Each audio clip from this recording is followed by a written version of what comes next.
Hello, everyone, and welcome to our and hopefully your favorite time of the week, the Pandemic in Philly COVID Conversation Series podcast. Here to support community health workers and frontline staff by providing real-time, up-to-date information on the COVID-19 pandemic. As usual, our goal with this podcast is to promote vaccine confidence through conversations with medical professionals and frontline workers to address issues exacerbated by the pandemic. Yes, Kelsa, I see you. Great. Hello, Kevin. I know many of our viewers were excited to hear from Vanessa Karmanian this week, but we're going to make y'all wait another week. So unfortunately, something came up on her end. So we'll be having this amazing conversation with her next week on global health equity. So stay tuned for that.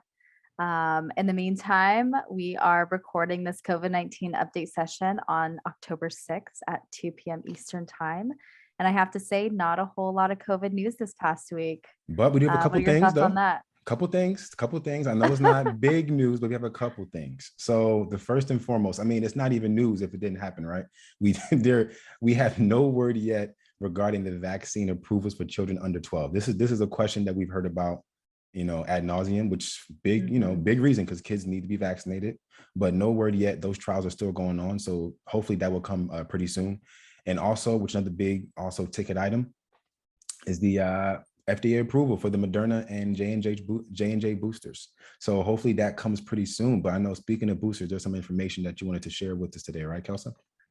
Yeah. I do take a look at a lot of the data that's kind of updated frequently from the CDC as it relates to Pennsylvania data and vaccines and boosters and all this good stuff. So the CDC has a COVID data tracker, and they had updated their COVID data functioning a little bit. So they added a couple of new functions to their homepage. They have a COVID data tracker bar that now shows the percent of the population 12 and older with at least one dose of the COVID-19 vaccine. So that's a really good start to being able to track this population. They also have a new function that displays the number and percent of booster doses by certain age groupings. So really good information to have for this population of immunocompromised folks and those who are eligible for the booster vaccine. And then they also have a new vaccine effectiveness tab, which shows vaccine effectiveness against hospitalizations and infections. So lots of good things from the CDC. As far as the data is concerned, though, a couple of updates there. We have, it looks like 65.6% of the US population ages 12 and older are now fully vaccinated, which is fantastic. Yeah. It's creeping up. Yeah, exactly. Just keep vaccinating folks. In Pennsylvania, 58.2% of the population is fully vaccinated. And in Philadelphia, 64.8% of those 12 and older are fully vaccinated. Yes. All in good movement there. Just keep on vaccinating folks, keep on getting those boosters rolled out. For today's session, I know we mostly wanted to talk about some of the resources and research that's been up and coming. And I have something from the Kaiser Family Foundation as of September 28th. And this was part of their vaccine monitoring system. So by the end of September, 72% of US adults reported being at least partially vaccinated, which is a substantial amount. We're definitely getting closer to our herd immunity marker. The Kaiser Family Foundation, as part of their COVID-19 vaccine monitoring system, found that the Delta variant was the main motivator in vaccine uptake. As we noticed in the past few months, cases, hospitalizations, and deaths were ever more severe and on the rise. So definitely played a huge role in folks getting vaccinated. A minor role in folks getting vaccinated and an increase in vaccine uptake was also attributed to the FDA approval of the Pfizer vaccine and also an increase in vaccine mandates. Yeah. Anything on your end? Yeah, I mean, there's many more. We have some more for the people. There's some definitely some more resources here. So yeah, one that we definitely came across as well too. On September 27th, the National Rural Health Association. So they launched their rural COVID-19 vaccine campaign. And it's really just aimed at, rural health stakeholders to build vaccine confidence at the local level.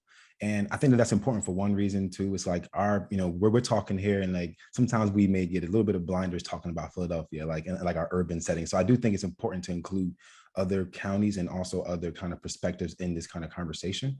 But their campaign really in their campaign includes the vaccine confidence toolkits that organizations can predominantly use for the rural areas, and really promotes vaccine efficacy and safety. So that's one right now just for the rural side of things, but also CDC, talk about nationally, right? There are some people who are upset with our president. So, I think that's natural. There's all kinds of ratings and different things that go on, but based off of one of our first podcasts that we kind of talked about, there was like a 5-point or 6-point plan that President Biden had put out there that people took to and definitely like internalized. And there's some with the CDC biweekly vaccine confidence insight report. They found that the segments of the general population were felt either confused, frustrated, and some were even like, of course, angry at the recent plans by President Biden to boost vaccination rates. And the way how he was boosting those vaccination rates were primarily, through vaccine requirements across different sectors. So people felt a wide range of emotions, right?